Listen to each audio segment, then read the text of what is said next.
Hi everyone, today I'm going to tell you about the applications of cell culture. So cell culture has been used in so many fields. For example, in the field of agriculture.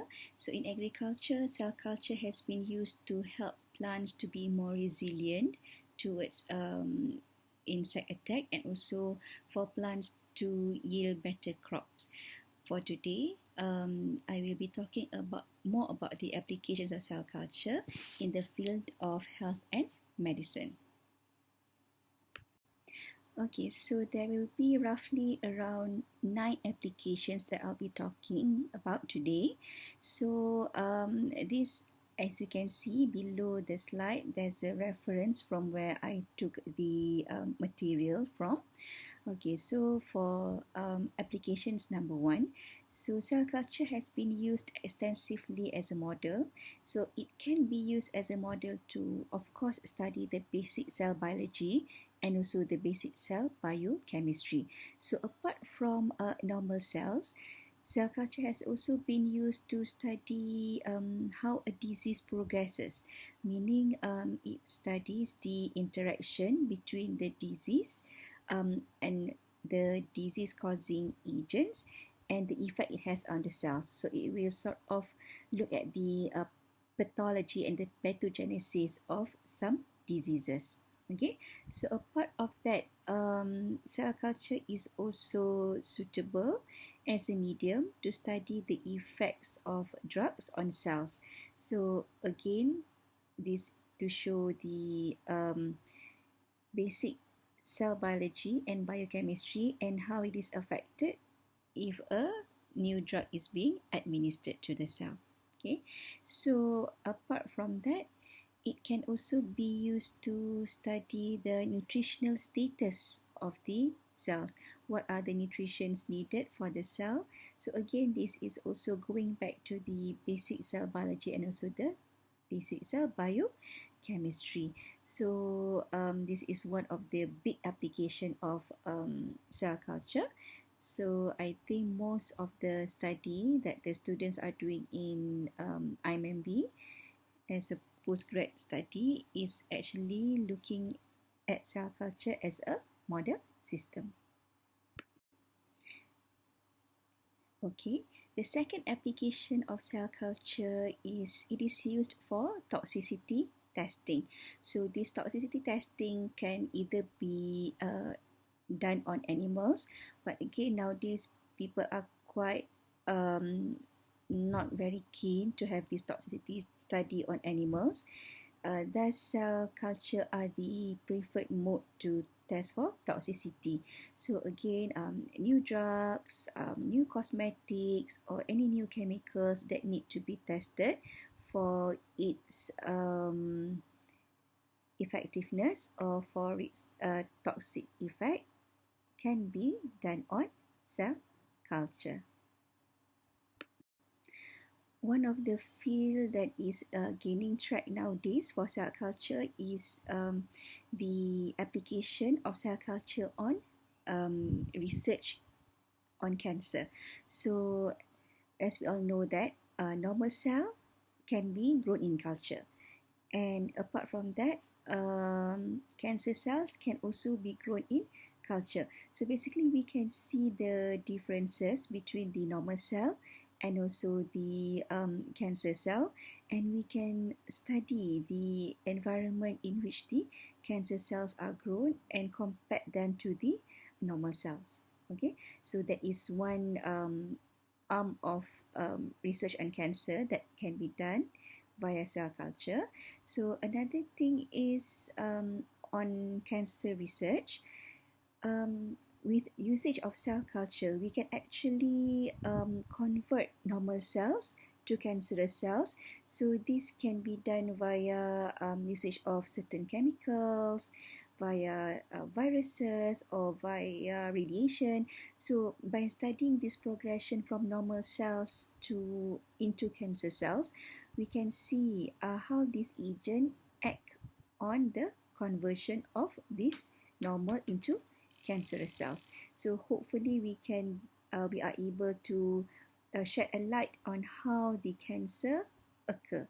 Okay, so the third arm of research on cancer is basically to look at the efficacy of suitable drugs or new drugs in which it is important to selectively destroy the cancer cells.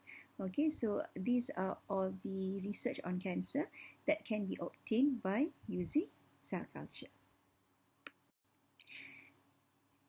Okay, the next application is very aptly discussed because due to the COVID-19 pandemic, so everyone knows about the presence of viruses. So again, one of the big chunk of the application of cell culture is basically on research of virus or virology research. So basically, we can with cell culture, what we can do is we can actually study about the virus. So again, like COVID-19 virus, the coronavirus, cell culture plays a major part. So with cell culture, we can finally understand what is the COVID-19 virus or the coronavirus is able to do. So with the study on virus using cell culture, so we are able to really understand how the virus grow, how it infect organism, and then after that we are also able to clinically detect the virus, and we are able to isolate the virus. So these steps are very important because the detection and also the isolation of this virus would further enabling us to replicate the virus, and this will help in the development of vaccine. So the development of vaccine nowadays are mostly due to the usage of cell culture in virus or virology research. Another application of cell culture is basically in production or in the manufacturing of cell-based products or substances. So it is very important. So one of the important product that can come out from this cell culture-based manufacturing is actually the production of vaccine. So remember, for the previous application, which is application number 4, cell culture has been used extensively in virus research. So after we are able to develop the vaccine, then we need to use cell culture to produce the vaccine. So vaccine production needs to be in a large scale manner.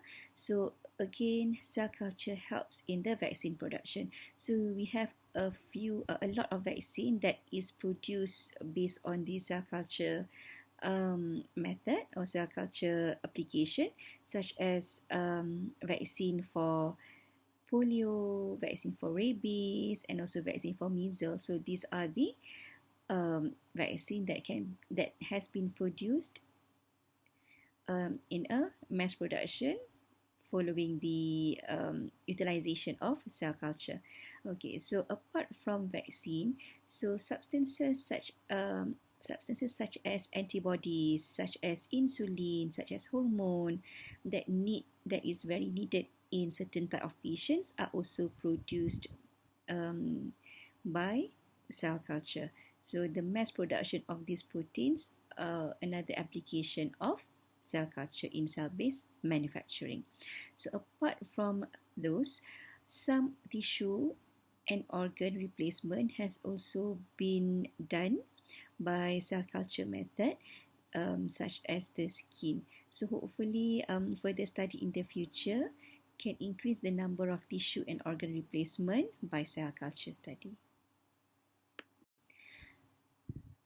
Another application of cell culture is for genetic counseling. So this is especially so in the early diagnosis for fetal disorders. So what happened here is we are going to take some amniotic fluid from the pregnant mothers via amniocentesis. So after that, the cell taken from the amniotic fluid would be cultured, and then it will be run, their chromosomes would be run, and their genes will also be run to see if there's any abnormalities, and then we will be able to counsel the parents. Genetic engineering is also one of the application for cell culture. So here what is done is the cultured cells would be transfected or reprogrammed with new genetic materials. So after that, these newly transfected or cultured or reprogrammed cultured cells would be studied to see the cellular effects on the expression of new genes. The genetically engineered cells can then be used for gene therapy. So what happened in gene therapy, we are actually taking cells from a patient. So let's say this patient is lacking a functional gene or has some missing gene. So we will take the cells from this patient. We will then culture and grow the cell. So after that, we will genetically engineer the cell, hoping that the cells are able to produce the missing or produce the functional protein. So after the cell has been grown in culture, the cells would be replaced back into the patient. Hopefully that the new cell will be able to produce the functional gene that the patient is missing before. The last application that I'll be talking about today is basically the usage of cell culture in drug screening and development. So due to the massive number of cells that can be cultured, so cell-based assays has been used as a tool for testing the toxicity of any substances. So this is very important, especially in the pharmaceutical industry. Okay, so those are the 9 applications of cell culture in the field of health and medicine, but I think there are more applications that you can discover on your own. So thank you everyone.